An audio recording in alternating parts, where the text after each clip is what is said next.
থেকে ধর্ষকে পরিণত হলো, সেই 100টা ভেড়ির তার টাকা যদি কেউ খায়, এরা কি আপনাদেরকে বাড়িতে মাছ পাঠিয়ে দেয় নাকি রবিবারের সকালে?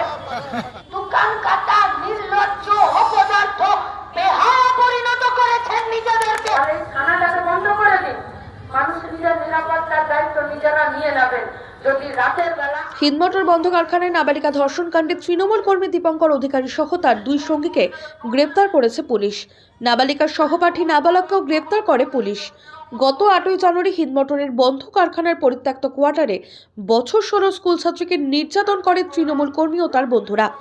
নিজেকে সিভিক ভলেন্টিয়ারের পরিচয় দিয়ে ভয় দেখিয়ে নাবালিকাকে ধর্ষণ করে বলে অভিযোগ। এই ঘটনার প্রতিবাদ জানিয়ে আজ উত্তরপাড়া থানার সামনে বিক্ষোভ ও থানা ঘেরাও কর্মসূচি নেয় সিপিআইএম। সেখানে উপস্থিত ছিলেন মীনাক্ষী মুখোপাধ্যায়। তিনি বলেন, একটা ন্যাক্কারজনক ঘটনা ঘটেছে উত্তরপাড়ায়। অভিযুক্তদের বিরুদ্ধে কি কি ধারায় মামলা দেওয়া হয়েছে, পক্সো মামলা রুজু করা হয়েছে কিনা, অভিযুক্তদের পুলিশ রিমান্ডে নিচ্ছেন কিনা, এগুলো জানতে চাওয়া হয়েছে তাদের কাছে। কোন আর্থিক দুর্নীতি থেকে এইসব দুর্বৃত্তদের জন্ম সেটা খুঁজে বার করতে হবে এবং মানুষের কাছে একটা বার্তা দিতে হবে। পুলিশ পশ্চিমবঙ্গ তৃণমূল কংগ্রেস দ্বারা কোনো সম্মান নেই। হিন্দমোটর কারখানার ভেতরে 100খানা ভেরিলিজ কার নামে আছে, কে লাখ লাখ টাকা তুলছে, কার হয়ে টাকা তুলছে, সেই টাকা কার কাছে জমা হচ্ছে, সরকারের কাছে নাকি নেতার কাছে না পুলিশের কাছে, আমরা তা জানতে চেয়েছি। গোটা রাজ্যের সঙ্গে উত্তরপাড়াতেও অপরাধ শুরু হলো। মানুষকে আমরা বলবো, পুলিশ যাতে এই ঘটনার সঠিক শাস্তি দেয় এবং যেখান থেকে এই দুর্নীতির জন্ম, ধর্ষকের জন্ম, সেই ভেড়িগুলোর কি ব্যবস্থা সেটা দেখতে। সোনাই নিজেই বলছে, আমি শহরের যুব সহসভাপতি, মাকলা পঞ্চায়েতে চলে যান। সোনাইয়ের বন্ধু মাকলাতে নেই তো? গোটা উত্তরপাড়ার মানুষ পুলিশের কাছে এসেছে আর অপরাধী বাঁচার জন্য সাংসদের কাছে গেছে।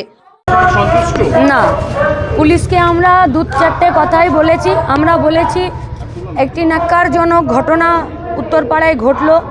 পশ্চিমবঙ্গে যে এখানে ক্রাইম হচ্ছে না, পশ্চিমবঙ্গে যে মেয়েরা সেফ, পশ্চিমবঙ্গে মেয়েরা যে তারা সামনের দিকে এগোচ্ছে, উত্তরপাড়া আবার সেখানে আরেকটি কোয়েশ্চেন মার্ক লাগালো যে মেয়েরা সেফ নয়। আমরা পুলিশের কাছে চেয়েছিলাম যে আপনারা কি এখানে অ্যাকশন নিলেন, আপনারা কি ধারায় দিচ্ছেন মামলা, পক্সো আইন হয়েছে, আপনারা কি তাদেরকে পুলিশ রিমান্ডে নিচ্ছেন, কোন আর্থিক দুর্নীতি থেকে এই সব দুর্বৃত্তদের জন্ম, সেই সবগুলো আপনারা পাবলিককে কোনো একটা বার্তা দিন, সাধারণ মানুষকে আপনারা কোনো একটা মেসেজ দিন যে মানুষ যাতে থাকে। কিন্তু পুলিশের কথা, পুলিশ তো সেই পশ্চিমবঙ্গের তৃণমূল কংগ্রেস দ্বারা পরিচালিত একটি অকর্মণ্য জঘন্য একটি দল, যে দলে মেয়েদের কোনো সম্মান নেই, যে দলে আর যারা দুর্নীতি করে তাদের এখানে পোয়া বারো, ফলত তাদের এখন পুলিশ হয়েছে। ফলত ওরা আলোচনাটাকে সেই ওখানেই নিয়ে গেল যে উত্তরপাড়াতে নাকি কোনো ক্রাইম নেই। আমরা বলেছি পুলিশকে অবিলম্বে প্রেস মিট করুন, কি ধারায় মামলা দিলেন আর কাকে কাকে অ্যারেস্ট করলেন, কতদিনের কাকে পিসি চাইছেন এবং আপনারা তাদেরকে শাস্তি দেওয়ার জন্য কি কাজ করছেন, আমরা এটা বলেছি। কিন্তু আমরা অন্য কথা বলতে চাইছি। আমরা বলছি, রাজ্যের সরকারের উত্তরপাড়া পুলিশও দুর্নীতির জন্ম যেখানে, ধর্ষকের জন্ম যেখানে, ধর্ষকরা একটি সাধারণ মানুষ ধর্ষকে পরিণত হচ্ছে, আর্থিক দুর্নীতি। এবং এই হিন্দমোটরের ভেতরে যে 100খানা ভেড়ি লিজ কার নামে আছে, কে টাকা তুলছে লাখ লাখ, কার হয়ে টাকা তুলছে, সেই টাকা তুলে সেই টাকা কার কাছে জমা হচ্ছে, সরকারের কাছে না কোনো নেতার কাছে নাকি পুলিশের কাছেও জমা হচ্ছে?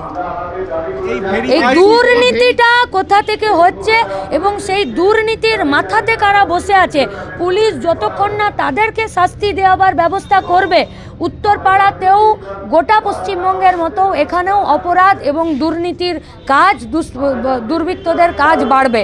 গোটা রাজ্যের সঙ্গে, গোটা রাজ্যের মানুষের সাথে উত্তরপাড়ার মানুষকে আমরা বলবো যে উত্তরপাড়াতেও ক্রাইমের কথা এখানে শুরু হলো। উত্তরপাড়ার মানুষকে বলবো, এক থেকে এই একটি কেসেই পুলিশ যাতে সঠিক ব্যবস্থা গ্রহণ করে, সঠিক শাস্তি দেয় এবং যেখান থেকে এই দুর্নীতির জন্ম, যেখান থেকে এই ধর্ষকের জন্ম, সেই ভেড়িগুলোর কি ব্যবস্থা সেইটা দেখা যায়।